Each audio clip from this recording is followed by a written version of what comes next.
orang istighfar dan saya diistighfarin orang. Ya Allah, ampuni dosa saya dulu. Mudah-mudahan segala kemudahan kau berikan. Ya, lewat doa itu akhirnya Allah mudahin ya. Mau bikin ini Allah mudahin, mau bikin itu Allah mudahin. Allah ada jalannya untuk selesai. Nah, saya rasa Allah itu Tuhan kita, saya rasa ya, Allah itu Tuhan kita semua, bukan Tuhan saya doang, tapi Tuhan kita semua.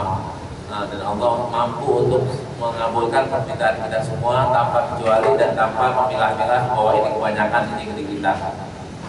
Karena itu bagi yang pengen perubahan, ayo deh kita mulai lewat memperbanyak istighfar. Dan kenapa saya memaksakan juga, kita udah terlambat, kenapa harus baca istighfar dulu baru baca lagi. Ada cerita kemarin saya ngajak di Al-Azhar, salah satu orang jamaah saya, teman akrabnya baru 33-35 tahun, tidur malam hari habis pulang kerja tidur, mudah-mudahan sudah sholat isya ya, tidur paginya disolatin, dibangunin sama bininya nggak bangun, ya 2 jam 3 jam kemudian disolatin. Jadi nggak ada isyarat-isyaratnya, nggak pakai ke rumah sakit, nggak pakai mengurus sakit, lempeng gitu aja, tidur lempeng innalillahi. Nah, mungkin nggak terjadi sama kita, jawabannya kan mungkin. Ketika mungkin, apa persiapan kita? Salah satu persiapan kita yang nggak boleh kita tawar-tawar lagi adalah baca Sayyidul Istighfar. Nggak boleh ditawar-tawar lagi sama baca Raditu Billahi.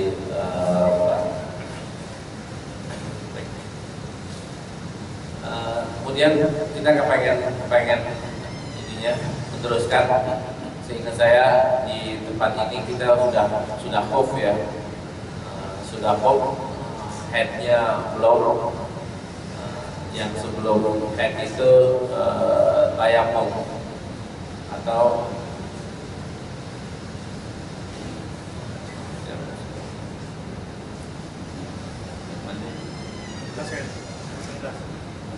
bab 16. Hadis 16. Oh, hadis. Saya 16. Hadis 16. Nawakid bukan khuf ya? Oh, belum. Masih di bawah banget, masih 16. Ya Allah. Ini 16 ya. Sekarang ke 17. Ini mengenai toharoh ya. Yang ke 16 kita ulangi aja, saya baca sedikit.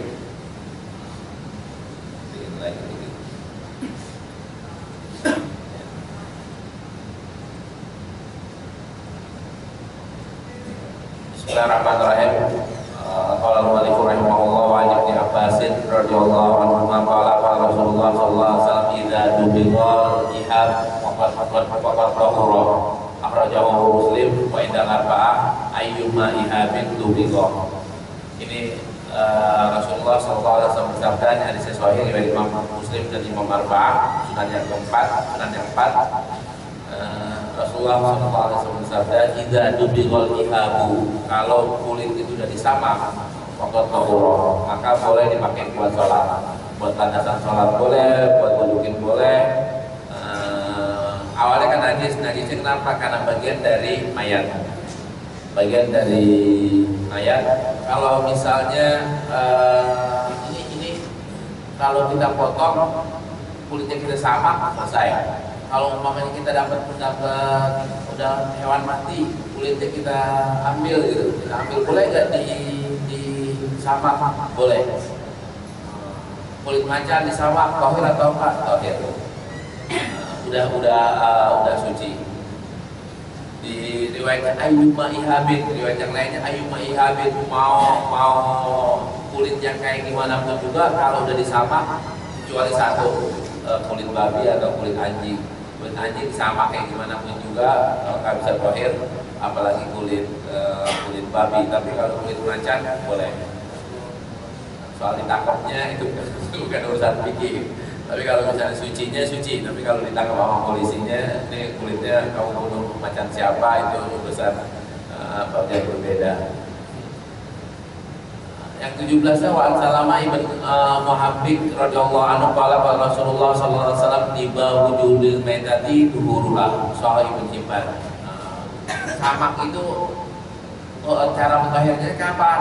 Dia pakai di dibak, pakai di kulit. Cara mentahirkannya, cara masukkannya kayak apa? Ya di samak. Disamak.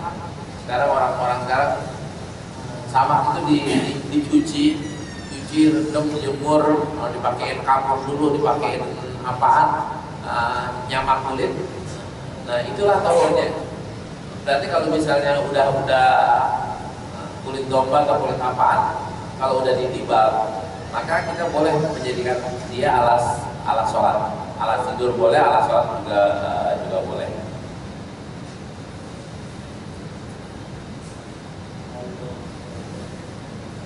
Hadis yang berikutnya wa Maimunata radhiyallahu anha qalat marra Rasulullah sallallahu alaihi wasallam bi syatin yashurrunaha wa qala law akhadhtum biha ba'a aqalu inna maitatun qala yutahhiru al-ma'u wal qarazu akhrajahu Abu Dawud wa Nasa'i.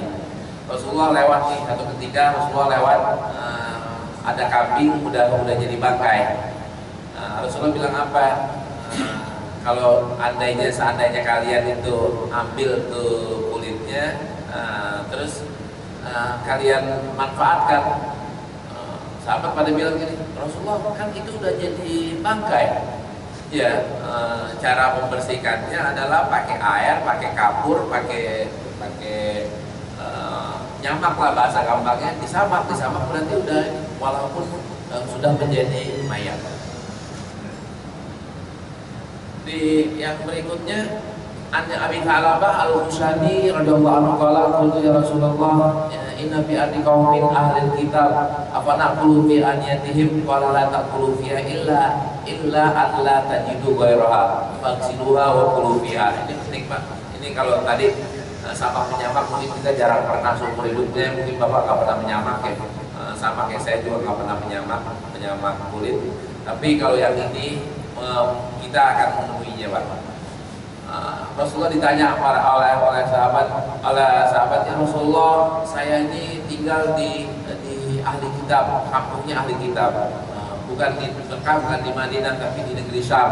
Zaman dulu di negeri Syam atau di negeri Baghdad itu kan masih banyak orang ahli kitab. Apakah kami boleh makan pakai piring mereka, pakai gelas mereka? Rasulullah bilang la ta'kulu fiha, jangan pakai piringnya, jangan pakai gelasnya, illa alla tajidu ghairaha, kecuali kalau emang udah nggak ada lagi. Kalau udah nggak ada lagi silahkan pakai, tapi sebelum pakai faghsiluha, cuci wa kulu fiha. Kalau misalnya udah dicuci silahkan. Nah cucinya pakainya enggak nih, pakai tanah atau enggak? Nggak usah pakai tanah. Kalau minumannya itu makanannya babi kayak gimana? Ini kan ngeri sedap Pak. Kita di Hongkong di restorannya cucinya gimana, piringnya gimana? Piringnya kan udah cucinya kan bekas daging babi, cucinya pakai tanah atau enggak? Ini ada mazhab di Imam Ahmad, pendapat di Imam Ahmad, gantinya tanah itu boleh pakai sabun. Ini di mazhab Imam Ahmad, boleh pakai sabun. Nah sekarang kan kalau kita mau ambil pendapat Imam Syafi'i yang harus pakai tanah juga, kita makan ke Cina, makan ke Eropa itu sulit Pak. Tapi kalau kita ambil pendapat yang boleh pakai sabun, maka kita masih bisa. Nah, cuman harus ditegesin ya. Kalau umpamanya piringnya itu belum dicuci, nggak boleh. Kalau gelasnya belum dicuci, nggak boleh. Nggak bolehnya bukan karena liurnya atau bekas bibirnya, bukan. Akan tapi karena mereka isiin apaan. Piringnya dipakein apaan. Kalau yang gampang lagi, sebelum masuk dia dulu sertifikatnya ada di sini halal atau enggak. Nah, kalau sekarang udah gampang Pak, silakan cari di internet mana restoran yang halal. Nah, kemarin saya juga pusing juga Pak ke Madrid, dari Madrid ke Barcelona, nyari restoran yang halal. Restoran yang halal aja sebelahnya tetap babi. Dia bisahin masaknya Pak, tapi restorannya itu nggak full halal. Separuhnya halal, separuhnya tidak halal. Cuman dia tetap gitu aja dibedain, piring dan itu aja semuanya dibedain. Cuma kalau kita mau ngerasain babi ya nggak usah jauh-jauh, dia juga nyediain babi.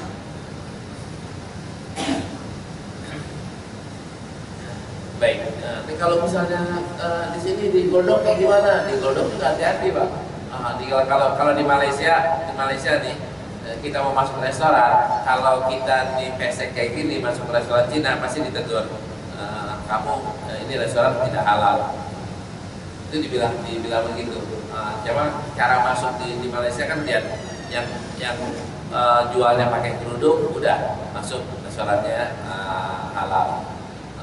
Kita repot nih, orang kita pesek tidak ada tampang orang muslim tapi jualnya tikus di dicampur tikus, dicampur celeng, bakso celeng, ya Allah ya Rabbi. Ini kebodohan Pak. Baik. Hadis yang berikutnya, wa Imran bin Husain radhiyallahu anhuma anna Nabi sallallahu alaihi wasallam wa ashabahu tawaddu min madadati qur'atin musyrikatin muttafaqun alaihi.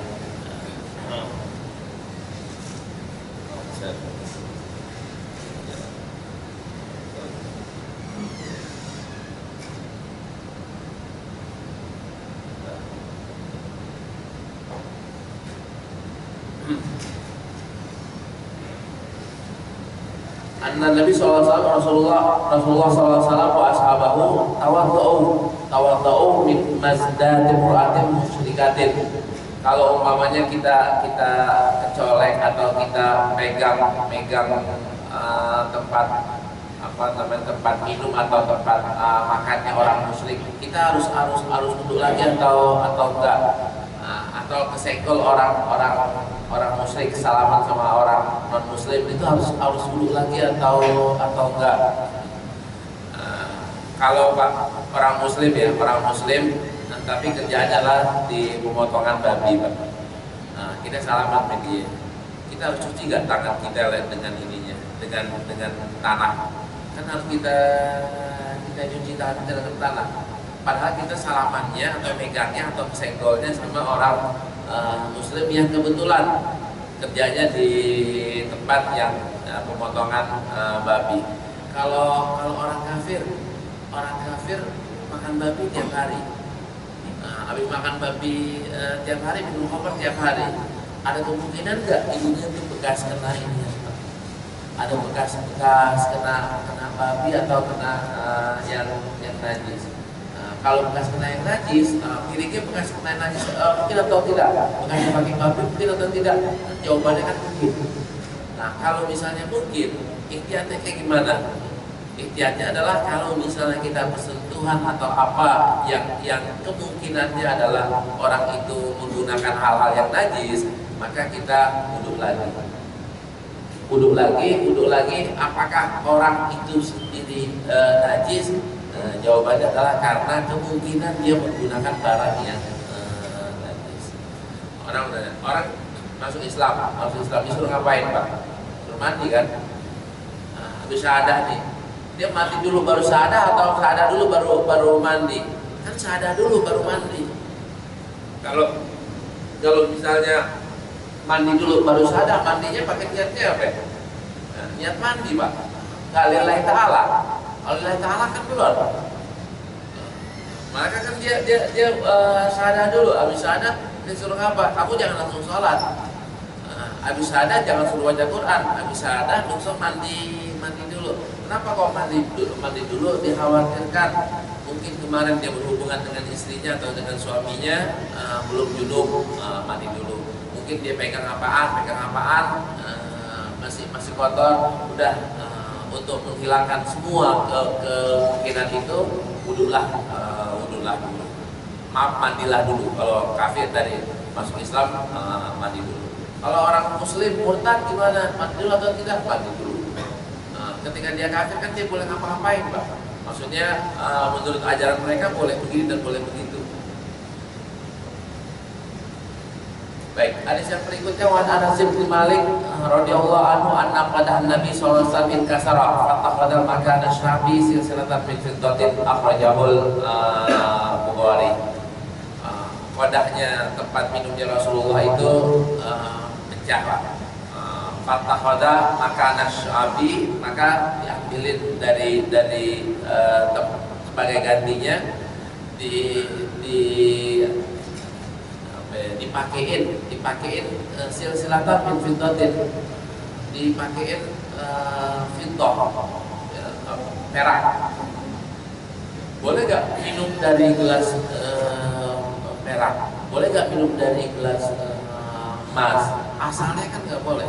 Kita gak boleh minum pakai cangkir emas.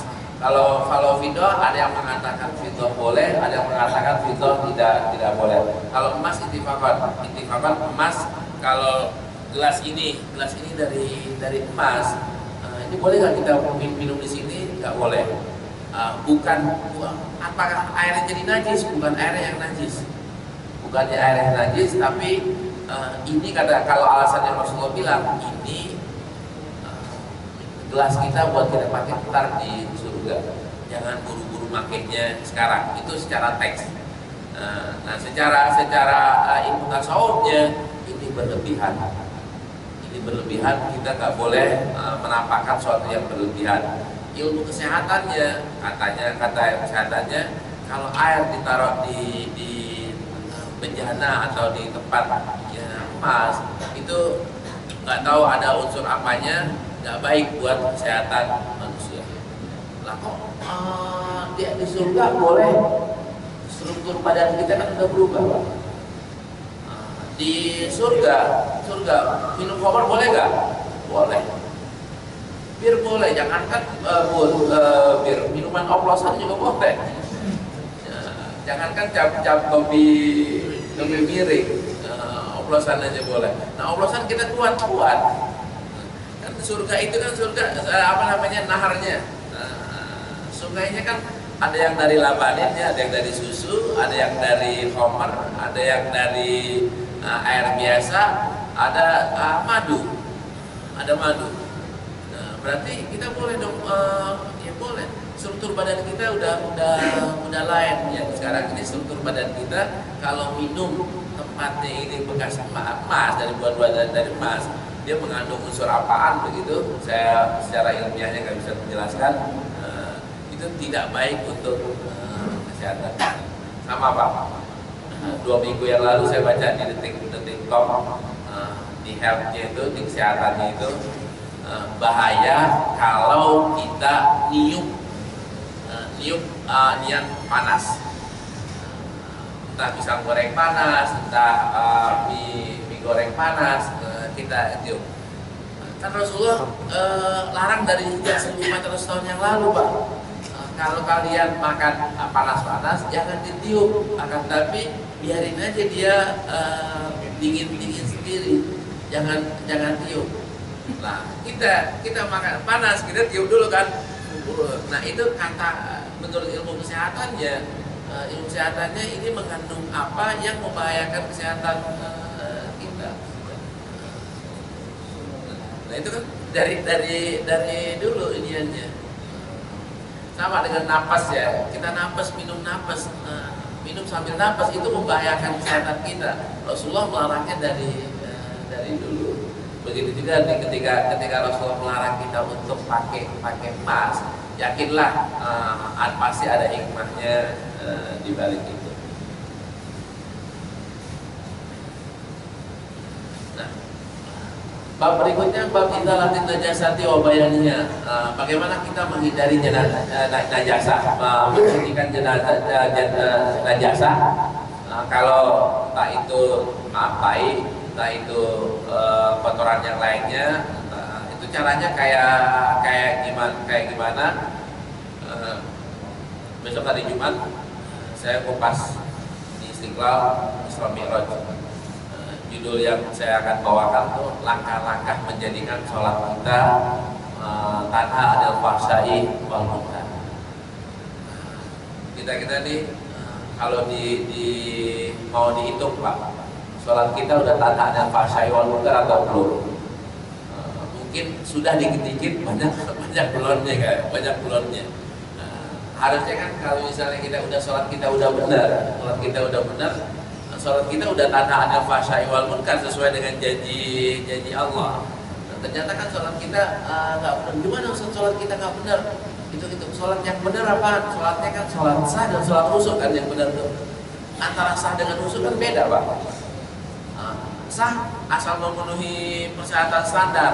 Khusyuk ini perasaan. Orang boleh jadi sholatnya khusyuk tapi fikihnya nggak sah. Orang boleh jadi sah sholatnya tapi nggak khusyuk. Kita yang mana? Kita mungkin paling sering adalah sah menurut fikih tapi belum sampai khusyuk. Itu paling sering di kita. Nah berarti kan sholat kita kan belum sempurna Pak. Kenapa kok belum sempurna? Ternyata sholat itu punya unsur 99 unsur kan? 99 unsur. Kalau semuanya ini nggak sempurna maka hasilnya juga nggak sempurna. Ada yang kurang dikit saja nggak sempurna. Contoh yang paling simpel, saya kiaskan ibarat bangunan. Ini bangunan ini punya berapa unsur Pak? Mau bangun kayak gini harus ada banyak, ada pakunya, ada semennya, ada besinya, ada ininya dan ada itunya. Kita bilanglah ada 20 unsur. Kalau kita pakai semen yang jelek, rusak nggak nih? Bahaya nggak? Hasilnya kan jelek Pak. Oke, semennya yang bagus tapi pasirnya yang jelek juga. Pasir semennya bagus, bataknya yang jelek, repot juga. Bataknya yang bagus, ininya bagus, besinya yang jelek, repot lagi. Utuh bahan-bahannya bagus semuanya, tukangnya jelek, kan juga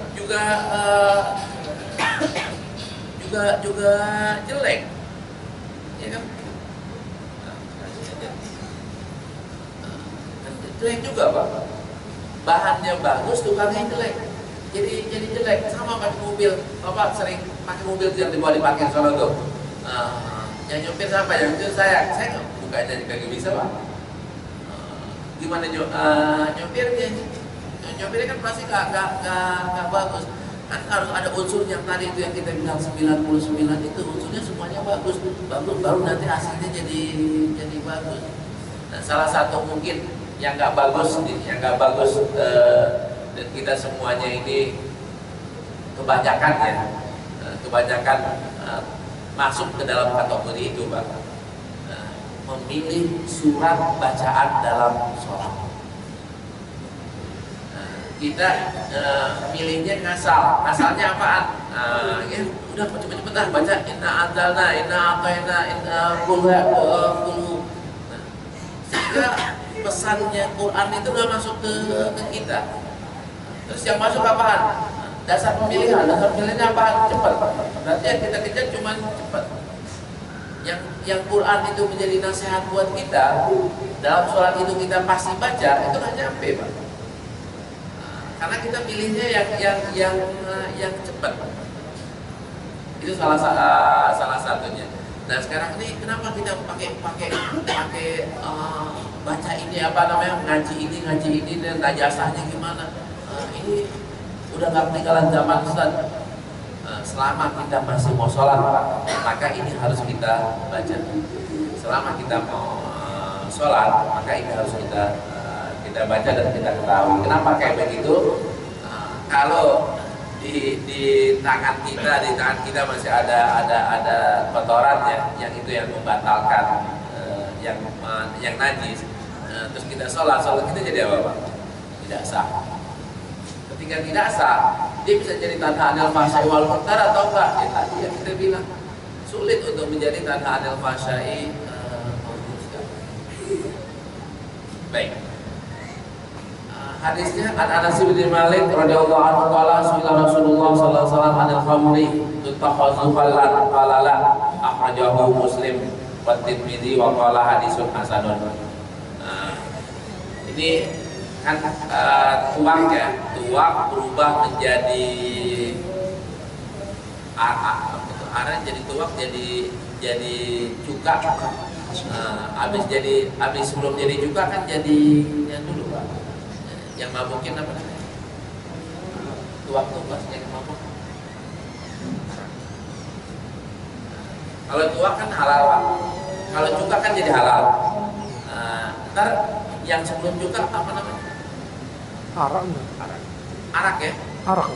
Nah, arak kan jadi haram. Tuak pas kita ambil dari pohon itu kita minum itu halal.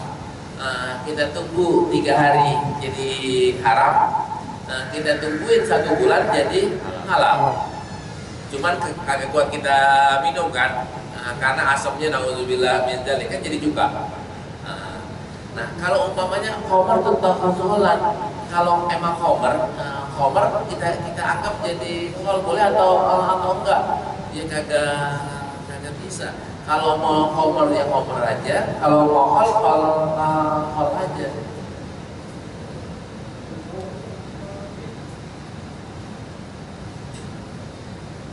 Terus wa anu qala lamma kana yaum Khaibar amar Rasulullah sallallahu alaihi wasallam Abu Talha fanada innallaha wa rasulahu yanhayanikum an luhumil humur al ahliyah fa innaha rizsun.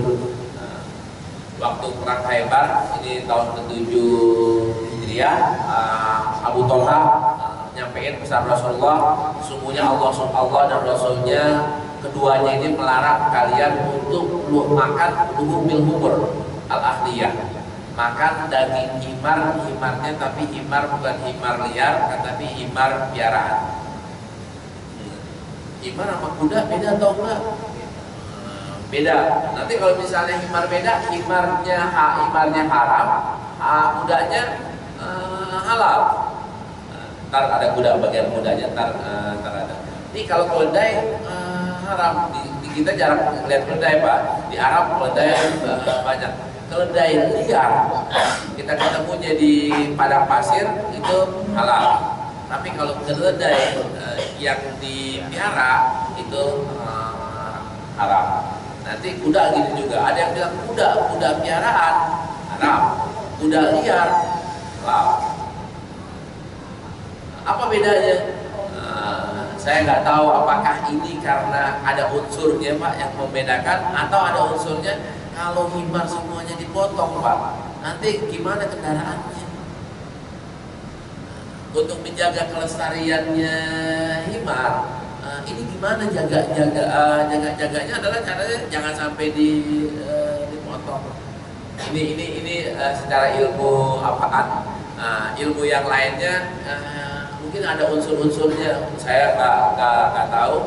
Kalau unsur yang kita pakai jadinya apa? Kalau kita pakai nih udah samina wa ta'na. Ketika teks hadisnya sahih, ya udah kita percaya aja sama Allah, sama Rasulullah, bahwa apa yang dilarang oleh Allah dan Rasulnya pasti ada hikmahnya. Hadis yang ke-24-nya an Umar an Amr bin Khadijah radhiyallahu anhu qala khatabana Nabi sallallahu alaihi wasallam di Mina wa huwa ala rahilatihi wa abuha yasilu ala katifihi akhrajahu Ahmad wa Tirmidzi wa sahahu. Ini di Mina waktu haji, Rasulullah SAW naik himar Pak, naik himar. Rasulullah lagi diri, terus himar giniin, yang namanya himar kan pasti lidahnya berliur. Dan ini lidahnya himar haram atau enggak? Air liurnya himar najis atau enggak? Kalau gini kan, kalau najis maka Rasulullah akan membersihkan, Rasulullah akan mandi atau akan mencuci. Ternyata kan Rasulullah akan mencuci. berarti dia bukannya najis. Berarti kalau misalnya kita dijilat-jilat, bukan anjing Pak ya. Nah, kalau dijilat anjing kan najis. Kalau dijilat kuda najis atau tidak? Enggak. Bahkan dagingnya haram. Tidak semua yang dagingnya haram, liurnya juga najis. Tadi kita contohkan, kalau kita pakai ayyuma ihabin, itu apa namanya, macan boleh dimakan atau tidak? Kan nggak boleh dimakan. Kalau nggak boleh dimakan, kulitnya kenapa jadi halal? Jadi tohir ya, bukan jadi halal. Maksudnya jadi boleh dipakai buat sejadah. Boleh, asal disama. Nah ini kalau binatang piaraan kita gini-giniin, apakah jadi kucing Pak? Kucing haram atau halal dimakan? Haram. Haramnya karena bertaring. Bertaring. Kalau dia jilat-jilat apa namanya sejadah Bapak, main di sini jilat-jilat sejadah, itu najis gak? Nah contohnya yang ini. Yang lain lagi, wa Aisyah radhiyallahu anha qalat kana Rasulullah sallallahu alaihi wasallam yaksilul mani summa yakhruju ila salat fi dzalika thawb wa anzuru ila athaqil ghusli fihi muttafaqun alaih. Wali Muslim laqad kuntu afruquhu min thawbi Rasulillah sallallahu alaihi wasallam farakan fa yusalli fihi wa fi lafdhin lahu laqad kuntu aqutuhu ya bisan bi dhukri min thawbihi. Aisyah cerita Rasulullah mandi junub nih Pak nih. Terus bukan yaksilul mani, cuci kainnya nih, kainnya dari bekas mani. Cuma habis itu pakai dipakai buat sholat. Saya umpamain dah, kalau yang ini aja, anak saya di sebelah mananya ada maninya, saya cuci dikit, saya sholat ke sini. Ada basah-basahnya, masih netes-netes. Sah gak sholat saya? Sah. Sah sholatnya. Berarti itu masih netes Ustaz. Masih netes bekas cucinya. Di sini Imam Syafi'i bilang kalau di bagian kita di sini ada najisnya, kita cuci belah sini doang, di sini nggak dicuci, boleh atau tidak? Boleh. Bapak kena apaan ya? Kena kotoran yang menajiskan bagian sini, udah cuci sebelah sininya aja, nggak usah cuci semua. Terus Rasulullah juga di riwayat yang lainnya ada bekas mandinya di gini-giniin sama bukunya, udah kering diginiin. Mandi ini najis atau enggak? Berarti kan enggak Pak. Rasulullah sholat, bajunya masih ada najisnya. Dan bekas mandinya dikerik-kerik. Terus atau itu banget sih, kenapa nggak ganti baju aja sih? Apa susahnya ganti baju? Ini baru kalau kita nggak paham tentang sejarah Rasulullah, kita akan mengatakan begitu. Emang Rasulullah punya baju berapa ya? Emang kita punya baju banyak Pak. Ini kena najis langsung diganti. Dan ini kan hikmahnya lagi, biar tahu bahwa mandi itu nggak najis. Kalau umpamanya kita nggak kayak begini, kan mandi ini keluar dari depan ya, berarti kan najis. Imam Syafi'i berpendapat tidak najis. Ada imam yang mengatakan najis karena keluar dari depan. Imam Syafi'i bilang, itu terbuat dari mana? Dari apaan? Tercipta dari apa? Dari mani. Berarti dari barang najis dong. Kalau Anda bilang enggak, mani enggak najis, kencing baru najis. Terus apa bedanya kencing sama mani? Kan keluarnya sama-sama dari depan. Baru sekarang dokter kasih tahu bahwa antara mani dengan kencing itu salurannya beda. Apakah Imam Syafi'i pernah mau bedah orang yang di zaman itu? Bedah kan enggak pernah Pak. Nggak pernah membedah sampai ilmunya kayak begitu. Tapi Imam Syafi'i mengatakan ini nggak najis dan Rasulullah pakai dalilnya ini. Sekarang ilmu dokter-dokter baru tahu bahwa ternyata antara saluran mani dengan saluran kencing itu beda.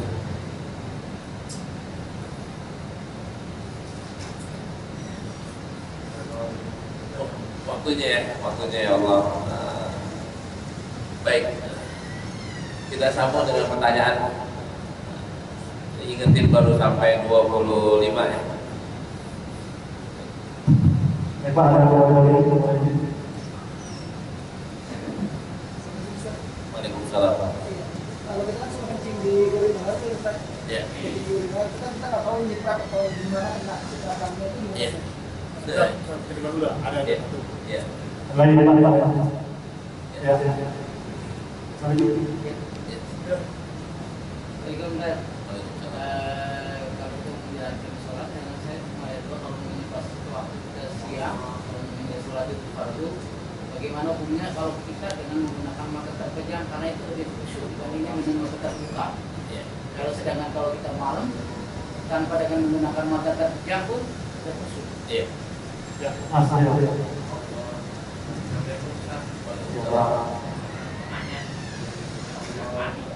Ya. Maaf ya, di luar mana kan keluar pasien. Ya. Itu Ya.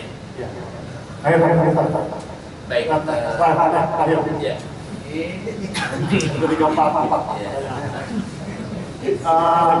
Jadi gini, tempat itu kalau ada Natal itu orang Kristen itu sering kasih makan. Ya. Itu kayak gimana hukumnya? Sisi yang jadi gimana hukumnya? Kalau kita atau mungkin kita diundang sama bos kita atau kita yang orang Kristen ke rumahnya, kemudian itu dijamu sama beliau. Itu gimana? Baik. Ya, yang pertama kalau di WC di sini ya, itu pilihlah kalau misalnya belum bisa hati-hati, pilihlah WC jongkok. Kalau belum bisa hati-hati. Kalau mau hati-hati, silakan tempat kencing yang begitu, dan yang sekarang kan udah ditambahin ya Pak ya, ditambahin penutupnya kan, penutup tambahan. Itu kan untuk menghindari kicretan yang tadi. Kalau masih kicret juga dan Bapak yakin kicret, ya najis. Najisnya nggak ini, najisnya sebelah mana? Kan susah ditebak Pak. Kalau kicret kayak gitu, kicretnya kemana? Akhirnya ya harus cuci semua. Kecuali kalau bisa minimalisir ya, yakin bahwa cuma di situ doang, ya cucilah di tempat yang bernajis tadi. Yang kedua soal sholat merem, di zaman Rasulullah banyak orang yang sholatnya ngadep ke atas. Ini Rasulullah marah banget tuh Pak, marah banget.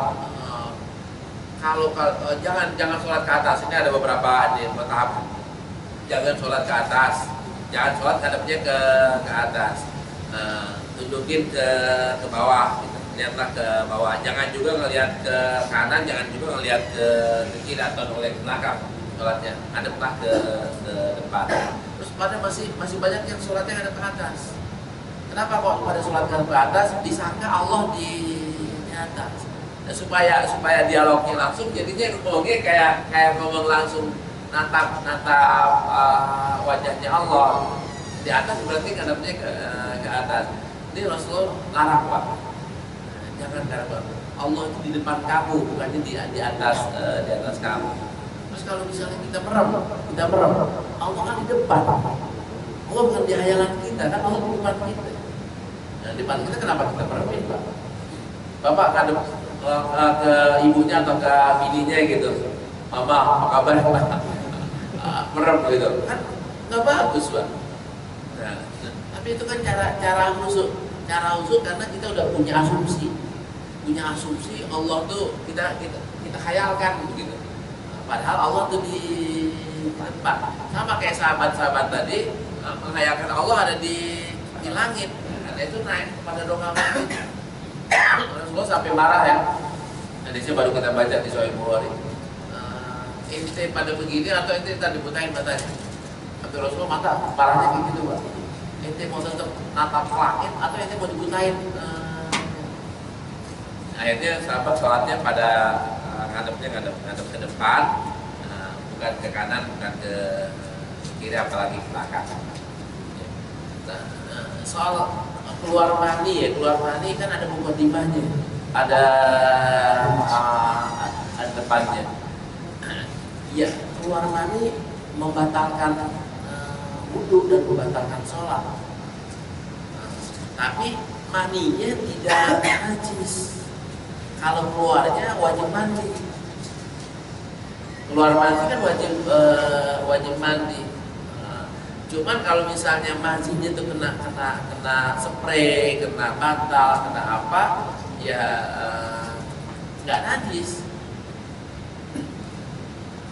Nah, terus mukadimahnya kenapa? Mungkin kena perut bini kali atau kena. Nah, cuman kalau misalnya yang ini kalau mandi tidak mesti harus pakai mukadimah, Pak.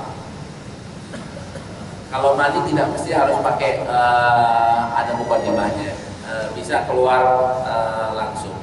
Dan ketika orang bersenggama, yang keluar kan bukan air kencing ya, tapi yang keluar adalah mani. Kalau berarti kalau misalnya dia keluar, wudhunya jelas batal, dia harus mandi. Cuman kalau ada yang ngicrat kemana-mana, itu tidak najis. Dipakai sholat masih tetap sah. Yang terakhir soal wadah makanan diundang sama orang non muslim. Kalau diundang, dibawain, dia kasih makannya ada cap ayam bakar Solo gitu, maka halal. Tulisan ayam bakar Solo halal. Kalau diundang makanannya nggak jelas, lebih baik tidak makan. Kalau penulis jaminannya, Pak, yang kita siapkan ini yang halal kok.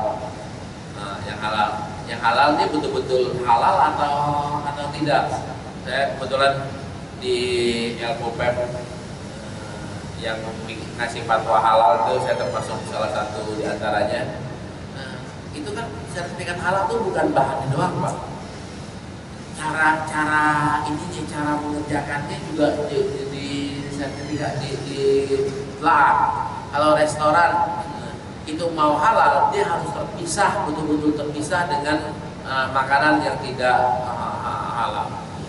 Pisaunya, piringnya, kulkasnya itu harus terpisah. Kalau misalnya di kulkas yang bagian atas babi, bagian bawahnya sapi, diambil sapi itu halal atau enggak? Ngumpulnya gimana? Gimana? Ini sebenarnya bermasalah Pak dengan minuman ya. Kemarin kan minuman bir itu sering ada di supermarket dan ada di di atasnya bir atau di bawahnya bir, atasnya aqua atau Coca-Cola atau ini haram atau enggak? Saya kalau begitu Pak, saya nggak jadi minum Pak. Saya nggak jadi beli. Sekalipun orang pernah bilang ini kan udah dikaleng kan tertutup rapat. Beda dengan daging ya. Kalau daging kan terbuka ya, sehingga bisa bercampur antara unsur-unsur apanya dengan barang yang lainnya. Jadi kalau dia menjamin atau dia beli KFC atau beli apa yang sudah pasti halalnya, maka silahkan makan. Tapi kalau misalnya saya masak sendiri, jangan-jangan masak sendiri sebelum dia masak itu masak babi atau sebagainya. Masak babi jadi haram.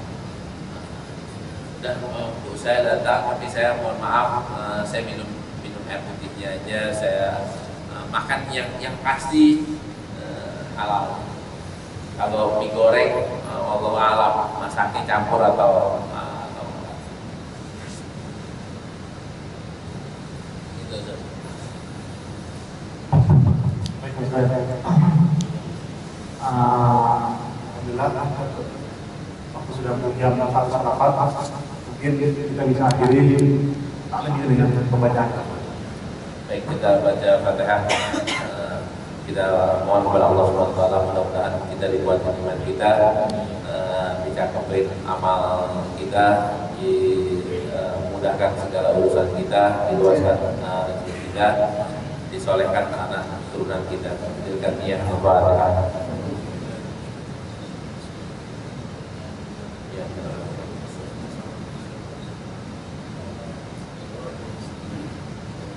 Wafat yang kering, wafat yang rahmat dan jawabin yang wajib lebih berbeda biar pada kamu kepada yang maju bila dari Muhammad Sultan kau sallallahu Muhammad wa alihi wasallam.